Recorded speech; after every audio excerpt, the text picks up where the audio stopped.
हुआ है। विपक्ष का ऐसा कहना है कि मुंबई सुरक्षित नहीं है, यहाँ तक कि जो सेलिब्रिटी है वो भी सुरक्षित नहीं है। आज त्याच ठिकाणी दुसरा सुद्धा एक हल्ला त्याच प्रकारे झाला है। देखिए, कोई घटना को हम लोग जो होती है उसको सीरियसली करते हैं। हमारे देवेंद्र जी ने कल तो कहा है कि इस प्रकार की जब घटना होती है हमारी सरकार कितने जल्दी पहुंची है, हमारे पुलिस कितनी जल्दी पहुंची है, कितनी जल्दी हमने कॉग्निशन लिया है। हमने तो वो जिस प्रकार से हुआ था अंबानी जी के घर के सामने, वैसी सरकार हमने देखी है। हम सोचते हैं कि कोई भी घटना को कोई भी घटना से नहीं कंपेयर करना चाहिए, बट महाराष्ट्र में मुंबई सुरक्षित है। जितने भी मेट्रोपॉलिटन सिटी है देश में उसमें मुंबई अधिक सुरक्षित है। मुंबई की पुलिस बहुत अलर्ट है, हमारे महाराष्ट्र पुलिस भी अलर्ट है। ऐसी घटना होने के बाद, घटना जब होती है उसके बाद पुलिस कैसी एक्शन मोड में आती है इसको ज्यादा महत्व है। तो मुझे लगता है हमारे गृह मंत्री, मुख्यमंत्री पूरे एक्शन मोड पे है और पूरी तरह से कारवाई कर रहे हैं। सैफ अली खानच्या हल्ल्या प्रकरणावरून पाकिस्तानच्या एका मंत्र्यांनी हिंदू महासभेवर निशाणा साधलाय। कसं जातीवादाचं विष पेरण्याकरता या संघटना काम करतात, असे व्यक्ती काम करतात। जातीवाद त्यांच्याकडनं होतो। आम्ही कधी या घटनेला जातीवादी घटना समजली नाही। या घटनेमध्ये जे काही आरोपी आहेत ते कुठल्या विचाराचे आहे याच्यावर आपल्याला सरकार काम करत आहे। कुठल्या उद्देशाने गेले आहे, कुठलं उद्दिष्ट होतं हे येईल समोर, पण असे वक्तव्य करून समाजामध्ये तेढ निर्माण करणे आणि महाराष्ट्र अशांत करण्याचे यापूर्वी अनेक विषय झाले आहेत। आणि अशा काही संघटना, असे काही माणसं काम करतात ज्यांना महाराष्ट्र अशांत ठेवायचा आहे, समाजामध्ये वातावरण बिघडवायचं आहे। मला वाटतं याच्याकडे फार लक्ष देऊ नये। लाडक्या हप्ता 26 जानेवारीपर्यंत मिळेल अशी चर्चा आहे, नाही मिळणारच आहे, चर्चा नाही, मिळणारच आहे। तारीख 26 तारखेच्या आत। सर, नागपूर जिल्हा परिषद आजपासून प्रशासक लागणार आहे। या आधीच्या कोई पेच नहीं है भाई साहब, कोई पेच नहीं है। पूरे महाराष्ट्र का आकलन करना पड़ता है, किसको कहा दिया जाए, किसको कहा दिया जाए। अलायंस की सरकार है, अलायंस में सबके मत बनाने पड़ते हैं। उनके कार्यकाल में तो बहुत लंबा दुकान था। उनके कार्यकाल में कोई पालक मंत्री, किसका कौन पालक मंत्री है, कौन कहा है, कोई ठिकाना नहीं था। जहाँ पालक मंत्री वहाँ सरकार नहीं, सरकार है तो पालक मंत्री नहीं, दोनों है तो प्रशासन नहीं। ऐसा काम चला है महाविकास आघाड़ी का। तो हमारी सरकार जल्दी ही करेगी और ज्यादा देर नहीं लगेगा। देवेंद्र जी आजकल में निर्णय करेंगे। बीड जिल्ह्यामध्ये वेगवेगळ्या गुन्हेगारीच्या घटना थांबत नाही। पुन्हा आज गोळीबाराची घटना अंबेजोगाईमध्ये घडली आहे, मर्डरच्या घटना वाढत आहेत। तिथे बीडमध्ये कायदा सुव्यवस्थेची समस्या वेगळ्या पद्धतीने डोकं पडतात। नाही, ज्या पद्धतीने आतापर्यंत कारवाई झाली आहे त्या पद्धतीची कारवाई फार मोठी आहे।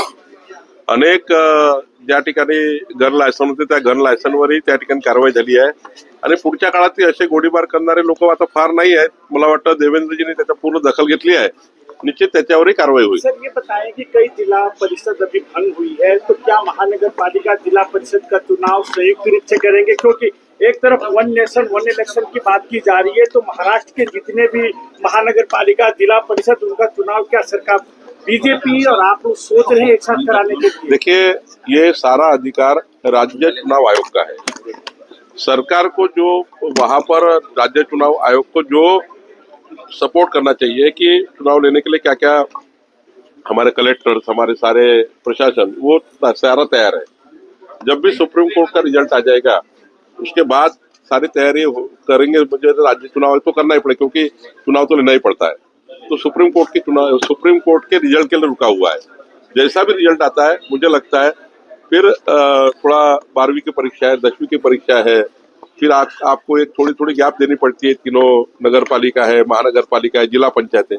लेकिन हमारा सबका ये मानना है कि सुप्रीम कोर्ट का जैसा निकाल आ जाएगा तो राज्य चुनाव आयोग जो होगा वो राज्य चुनाव आयोग जल्दी ही थोड़ा इस पर टाइमलाइन में चुनाव करे, ये हमारी उनको विनती रहेगी। धन्यवाद सर। सुनील भाऊ फोन करू द्या। केला हा, बाईट रोल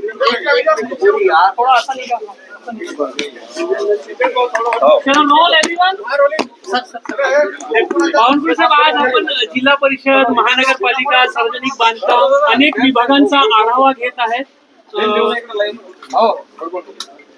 मार्च मध्ये महाराष्ट्र सरकारचं बजेट आहे आणि बजेट पूर्वी नागपूर जिल्ह्यातले जिल्हा परिषदेमधले आणि आमच्या नागपूर विभागातले जे जे काही महाराष्ट्र सरकारकडे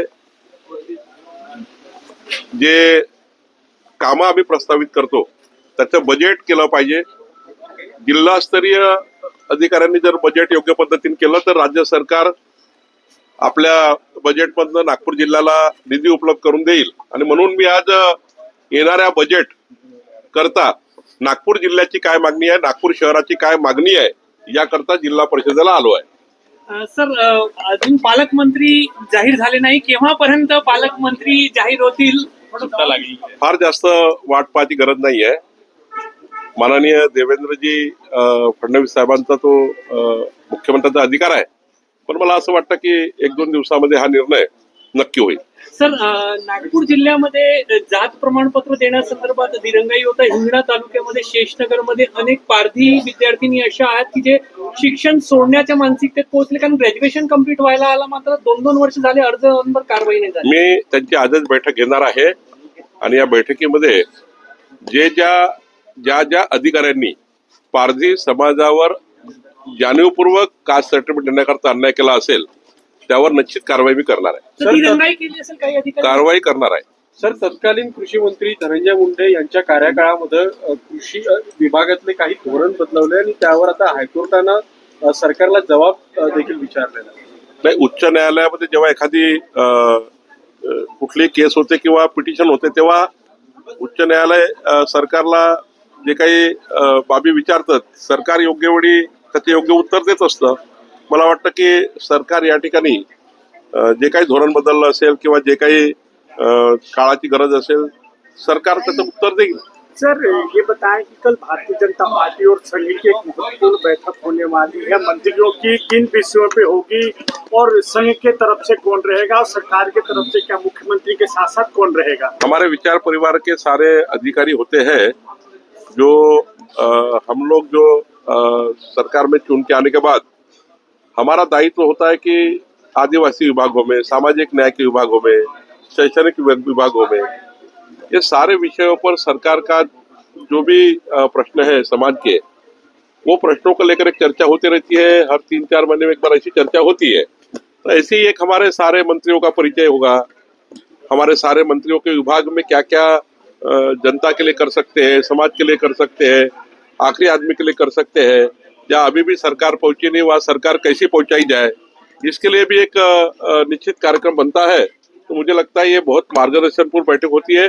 इसमें जो मार्गदर्शन मिलता है ये समाज के लिए और राष्ट्र के लिए हितकारक होता है. सर, विपक्ष कह रहा है कल महापालिकेच्या दृष्टीने फार महत्वाची ही बैठक, समन्वय बैठक मांडण्यात येत आहे, कारण की अशा बैठकी विधानसभेत पूर्वी पण झालेल्या होत्या सगळ्या. महानगरपालिकेच्या स्थानिक स्वराज्य संस्थेच्या निवडणुकीची उद्याच्या बैठकीचा काहीच संबंध नाही आहे. सरकार आल्यानंतर आमच्या मंत्र्याचा परिचय, त्या ठिकाणी पुढचे आम्ही जो मॅनिफेस्टो दिला होता, जाहीरनामा दिला होता, त्या जाहीरनामाबद्दलचा काय टाइमलाईन आहे, काय कार्यक्रम आहे आमचे, हे सारी चर्चा होतं. आणि शेवटी या चर्चेचा अर्थ एकच आहे की आम्ही जी जनतेला वचन दिलाय ते वचनपूर्ती कशी करावी, लवकरात लवकर व्हावी याकरता थोडी चर्चा होतं.